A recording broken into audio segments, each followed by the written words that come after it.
At the start of the film, we see a Chinese oil refinery in Baghdad, Iraq.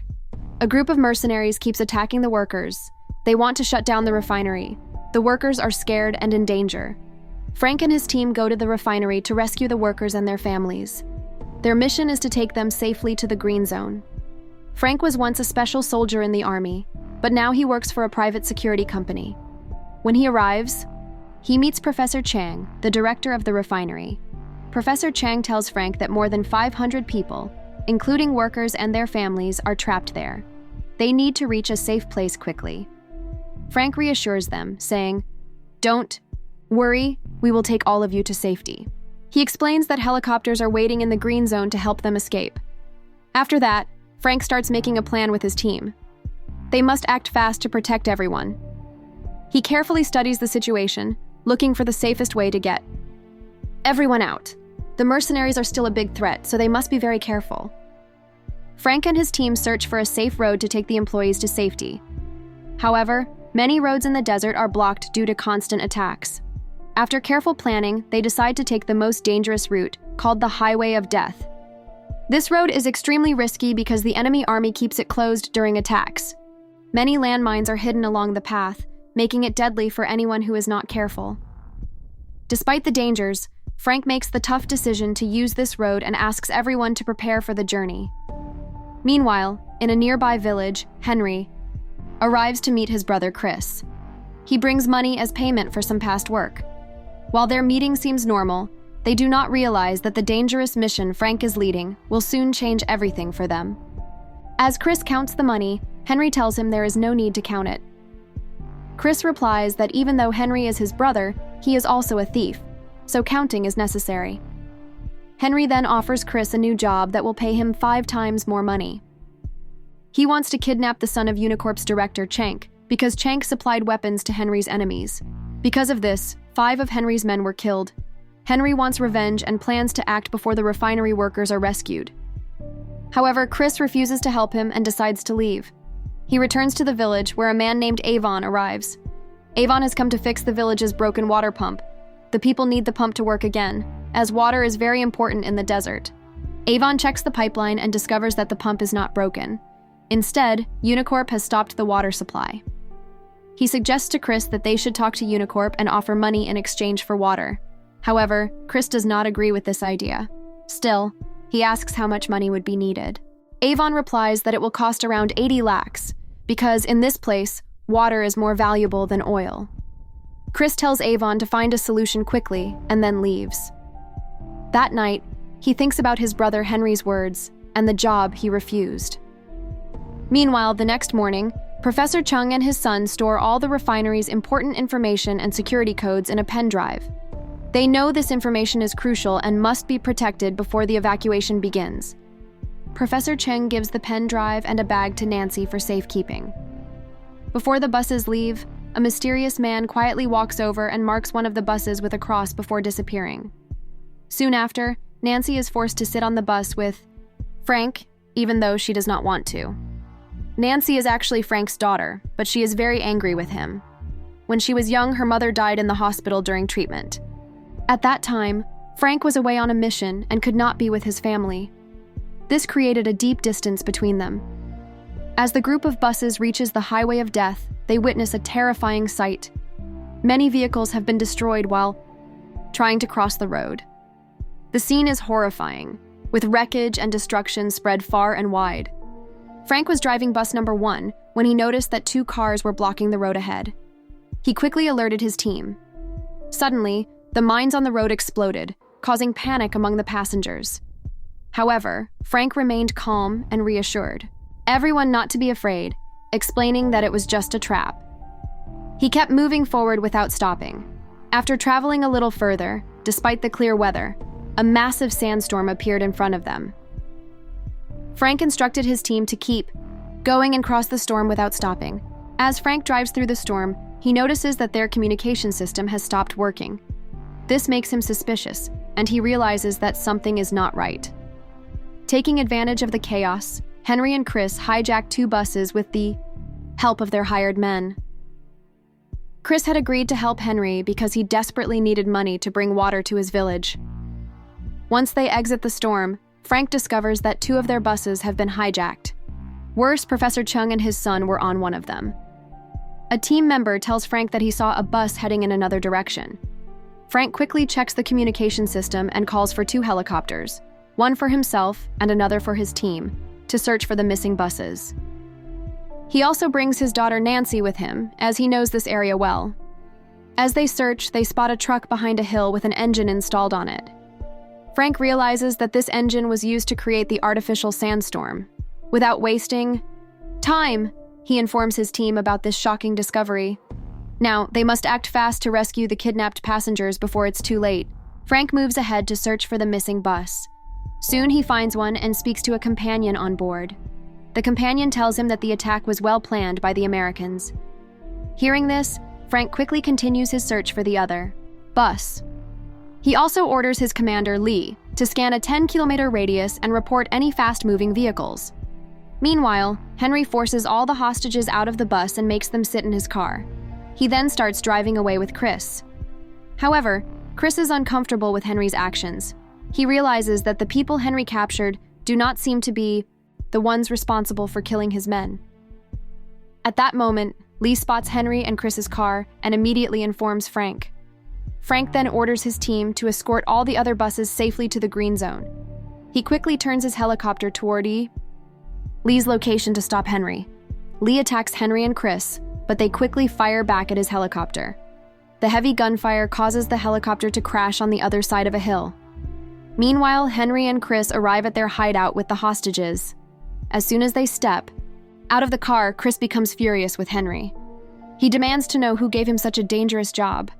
Suddenly, Avon steps forward and reveals that the entire plan was his idea. Chris is shocked to hear this. Avon explains that for the last 16 years, Unicorp has taken everything from them while making themselves rich. They never gave anything back to the local people. Now, Avon wants to take control of the oil refinery and run it himself. He believes that all the money from the refinery should belong to them. Chris realizes he is part of something much bigger than he expected. Professor Chung realizes that Avon was the one behind the continuous attacks on the refinery. Avon then tries to make a deal with Chris, asking him to keep Frank away from him. However, after learning the truth about Avon, Chris refuses to work with him and decides to leave. Seeing this, Avon orders Henry to stop his brother, but Chris does not listen. Instead, he tells Henry to deliver the payment for the job to him at the radio tower. Avon, frustrated by Chris's defiance, becomes furious. In his anger, he shoots Henry and kills all of his team members. After this, Avon orders his men to take the dead bodies to the radio tower. He wants to make it look like Henry was not killed by them but by the Chinese people. Meanwhile, we see that Chris has returned to the village, unaware of what has just happened. Meanwhile, Frank follows Chris to his village and questions him about the missing refinery workers. Chris insists that only his villagers are present and denies any involvement in the kidnapping. He then gets into his car and drives toward the radio tower. However, Frank remains suspicious and continues to follow him, believing Chris might be leading him to the hostages. Upon arriving at the tower, Chris is devastated to find his brother Henry's dead body. He stands there in shock, unable to process his grief.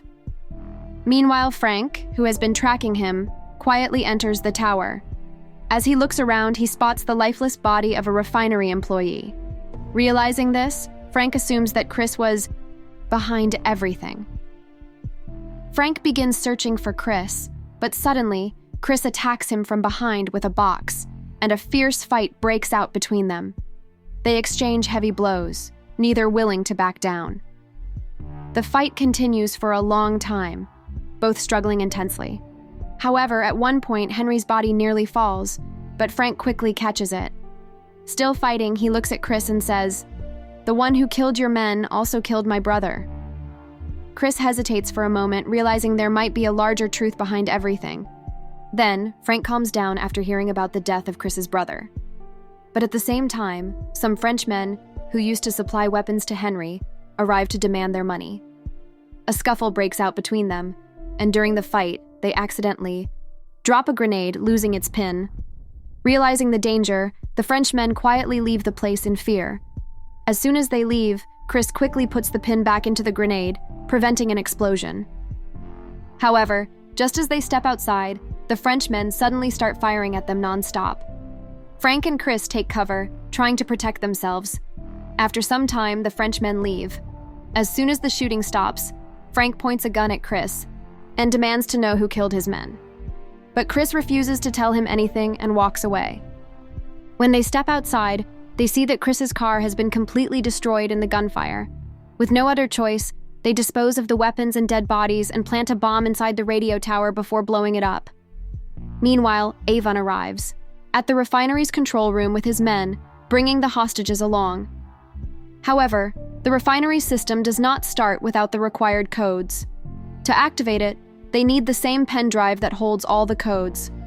Avon then forces Professor Chen to hand over the codes.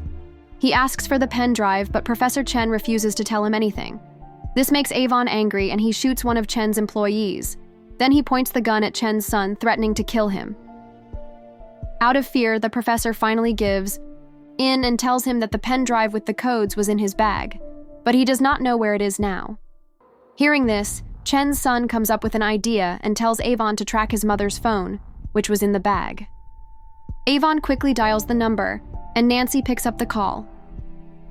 From her voice and background noise, Avon's men realize that she is in Chris's village.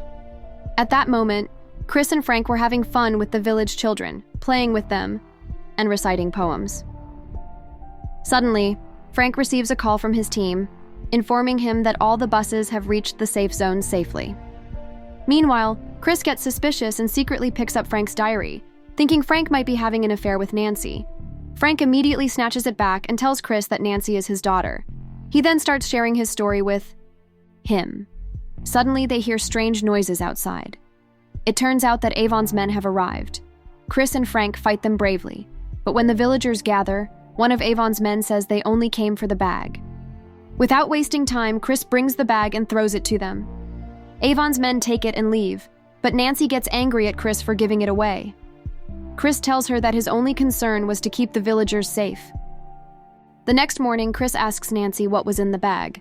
Nancy tells him that it contained a pen drive with important codes and passwords to extract oil from the refinery.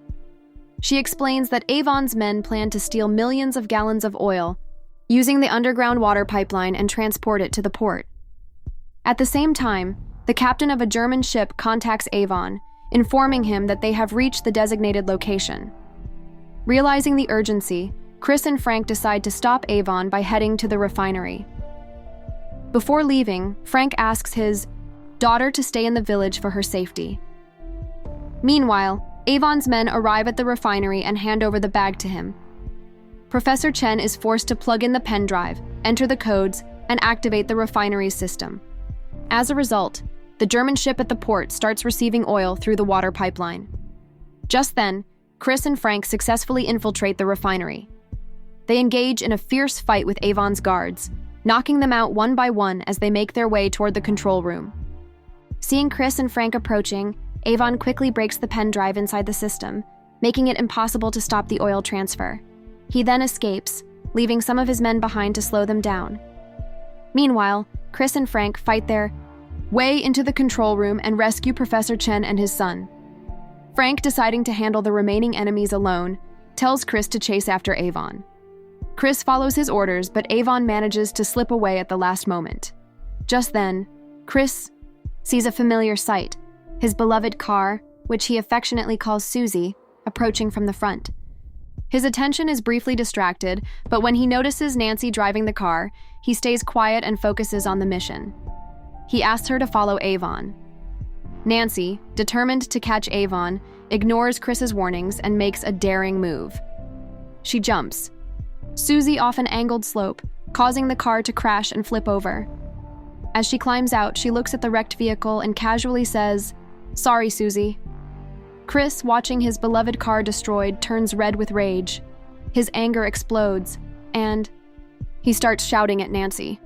After killing Ivan's men in the refinery, Frank also starts chasing after Ivan. Then Frank arrives with a jet engine truck. Chris and Nancy quickly jump in, and all three begin following Ivan. However, the distance is too great, so Chris turns on the jet engine of the truck. The truck speeds up and crashes into Ivan's oil truck at high speed. This causes a massive explosion, destroying all three of Ivan's oil-filled trucks. Ivan's car gets caught in the blast and crashes. His driver is killed instantly, but Ivan somehow manages to survive. Struggling, he gets back into another car and starts driving away again. However, due to the explosion, the fuel tank of Frank's truck starts leaking.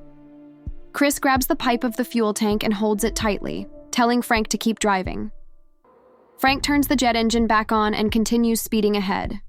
But after a short distance, he realizes that the explosion has also damaged the truck's brakes. With a steep slope ahead, they are in serious danger. Thinking quickly, Frank uses a wire to save himself just in time before the truck loses control. Frank quickly ties the wire around Nancy's waist and tells Chris to jump off the truck while he counts down from 5. But because of the loud jet engine, Chris cannot hear him. The truck, still speeding, crashes into Ivan's car, pushing them both toward the edge of the steep slope. At the last moment, Frank and Nancy manage to jump off, but Chris remains stuck inside the truck. Just before the vehicles tumble into the ditch, Ivan's car gets wedged between two large rocks. At the same time, the wire tied around Nancy's waist is also caught on Ivan's car, leaving Frank and Nancy dangling in midair. Above them, Ivan laughs and starts his car, trying to escape. But suddenly, the unstable mountain slope gives way. The rocks collapse, sending Ivan and his car plunging down into the deep ravine. Realizing the danger, Frank quickly unties the wire from Nancy's waist just in time. Ivan falls into the ditch and dies, but Frank and Nancy land safely on a ledge. As they catch their breath, both father and daughter realize something. They haven't seen Chris. They look around, worried about what happened to him. They look around but cannot see Chris anywhere. Just then, Nancy notices her diary sticking out of her father's pocket. She sees that Frank has carefully joined the torn pieces of their old family picture. Frank smiles and tells her, "You both were always with me through this picture. No matter what, I never felt separated from you." Hearing these words, Nancy becomes emotional. For the first time, she calls him Papa and hugs him tightly, tears rolling down her cheeks. At that moment, Chris suddenly appears, climbing up the mountain. He grabs Frank's leg, and both Frank and Nancy help pull him up. Once safe, Chris, overjoyed to be alive, happily thanks Nancy and holds her hand while talking to her. Seeing this, Frank quickly pulls their hands apart and warns Chris, "Don't even think about getting any wrong ideas about my daughter." Chris laughs and says, "All right, let's stop joking. First, let's figure out how to get out of here." Then, all three of them start shouting together for help. As they call out for rescue, the movie ends.